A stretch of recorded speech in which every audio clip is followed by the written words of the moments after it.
The story begins on a deserted, muddy beach in a post-apocalyptic world. Scattered tree trunks litter the shore, and a young boy lies belly down on the ground. Shortly after, a curious dog approaches, sniffing around the logs. Upon noticing the boy's presence, the dog barks and lunges at him. A fierce struggle ensues, but the boy eventually manages to kill the dog with his knife. He then carries its corpse onto his boat and sets off towards home. Back at his home, his father is writing something in his notebook. He looks older than he is, with his shabby clothes and gray beard. Their house is raised above the lake, and all transportation is done via boats. Along with a few others, they live in a community by the lake, protected from all sides by gates and metal fences. The son returns with the lifeless body of the dog. His father dismissively checks the carcass and inquires about the events. The son answers that he killed the dog himself. Hearing this, the father immediately asks if he crossed the dam, but the son admits he couldn't get past the witch. As the two delve deeper in conversation, Dad points out that the blade is rusty, so the dog's meat is no longer suitable for bartering.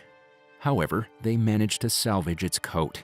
The duo then travels to a man named Aringo to see what they can trade the coat for. Boats are the primary sources of transport here, as most houses are built right on the bank. The river is highly polluted and looks almost black.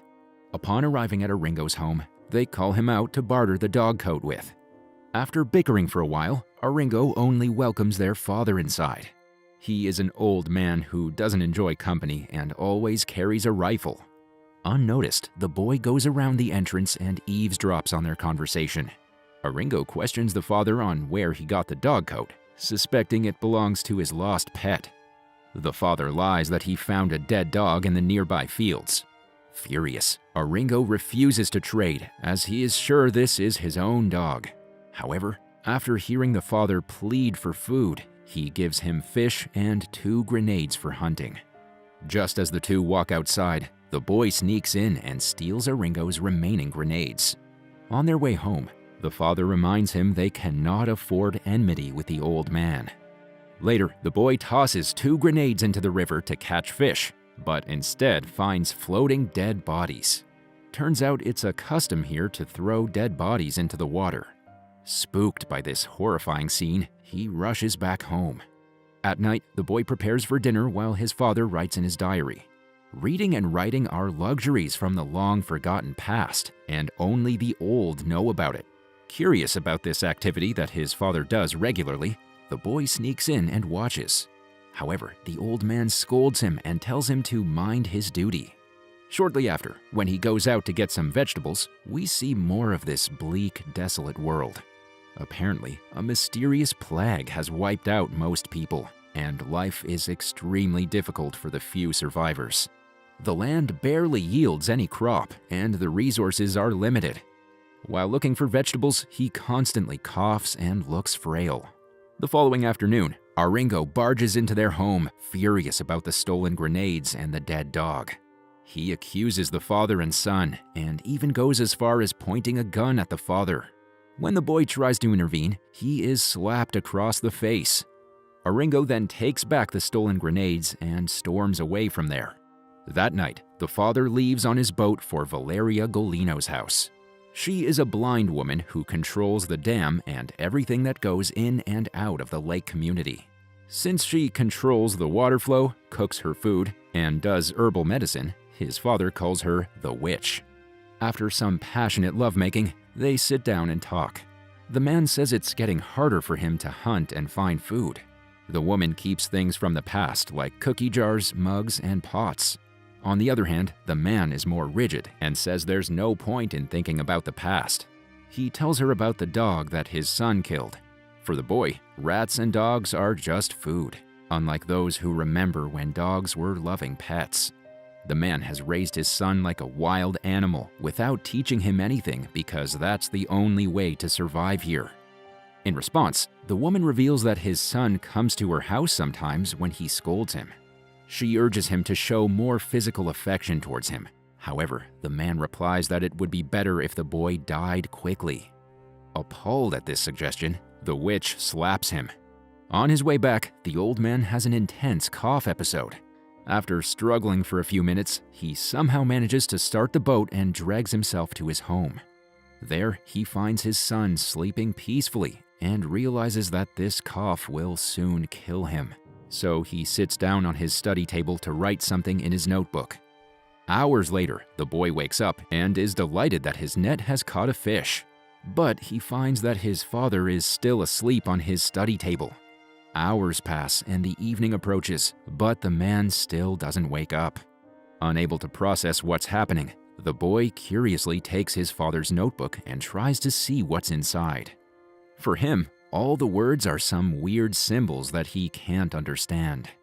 The next morning, after realizing that his dad is no more, he ties up his corpse and casts it into the river.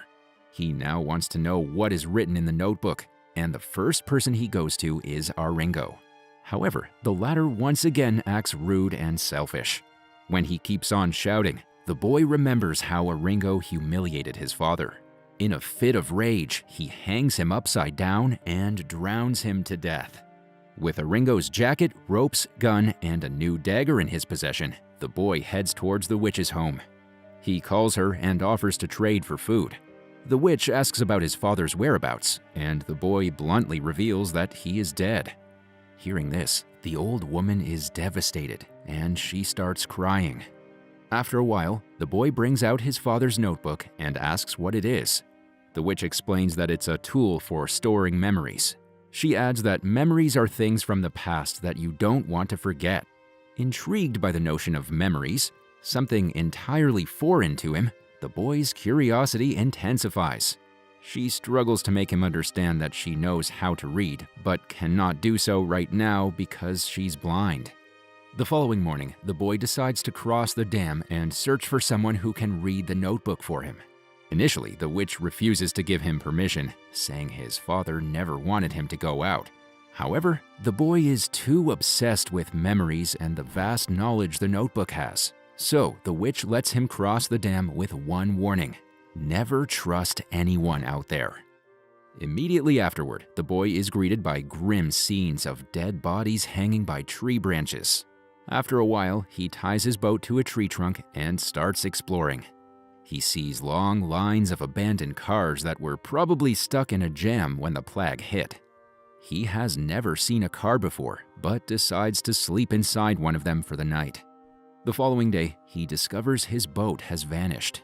After a brief search, he encounters two farmers, Matteo and Lorenzo, working in their vegetable garden. They reassure him that his boat is safe and docked at a nearby moor. The boy, driven by hunger, lowers his gun and accepts their invitation to join them for dinner. The farmers advise him to use a spoon while eating to minimize the risk of spreading diseases. After dinner, the boy requests that Lorenzo read his father's notebook. The latter agrees, but says that he'll do it the next day. Before going to bed, Matteo takes him to see something.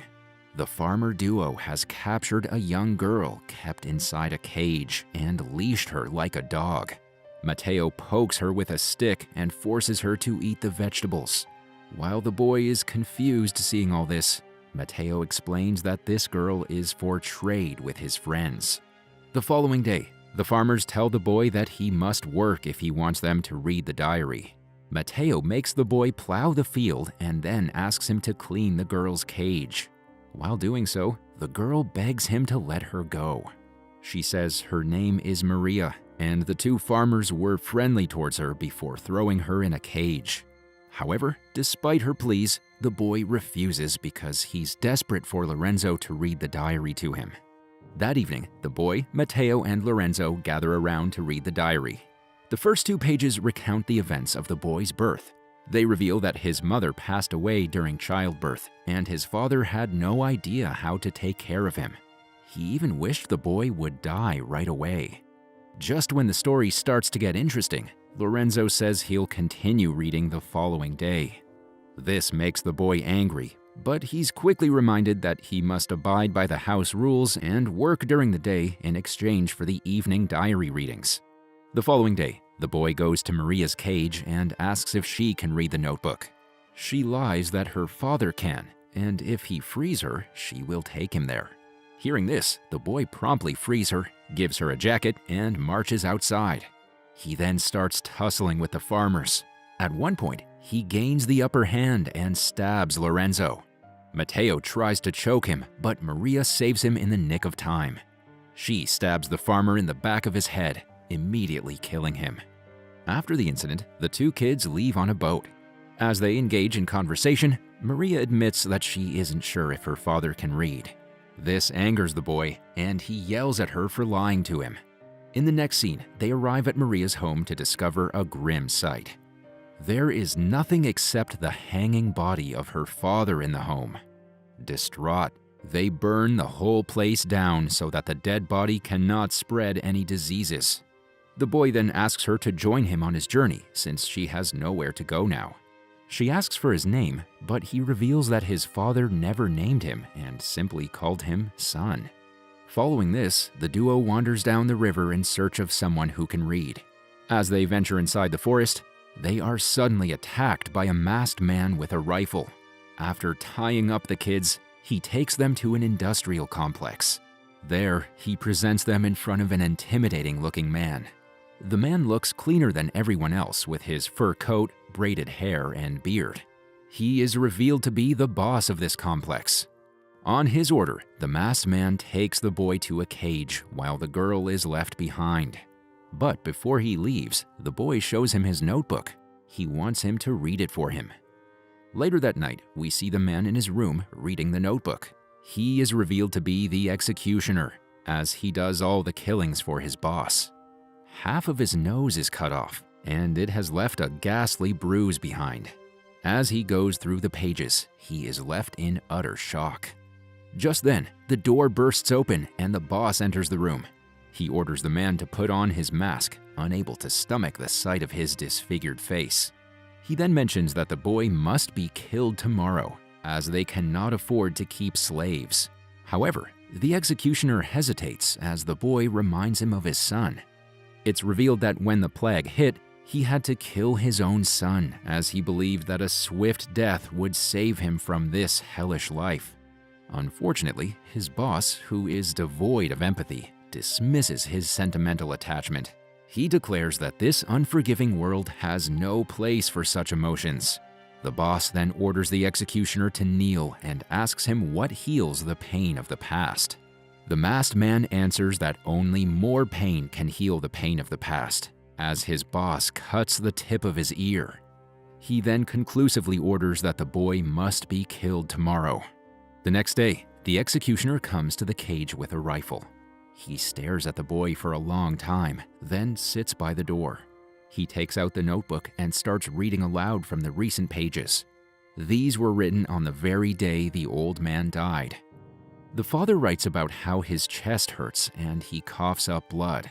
He knows he won't live much longer and admits he loved his son deeply, even if he never showed it. These words move both the boy and the executioner. The father writes that the best day of his life was when his 4-year-old son hugged him. He knows that if his son can live long enough to read his diary, all his sacrifices will have been worth it. The last pages of the diary urge the son to love, because love makes us invincible.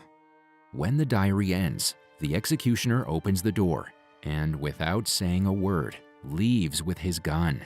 Surprised, the boy gathers his wits together and runs outside searching for Maria. Along the way, he sees the dead bodies of the residents scattered all over. It turns out the executioner has killed everyone and is making his way to the boss.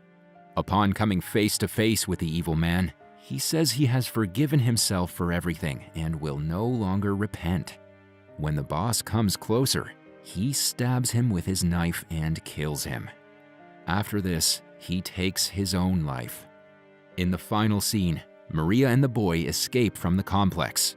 The boy knows that his father loved him, and now he can live the rest of his days peacefully. The movie ends as the two hug each other affectionately.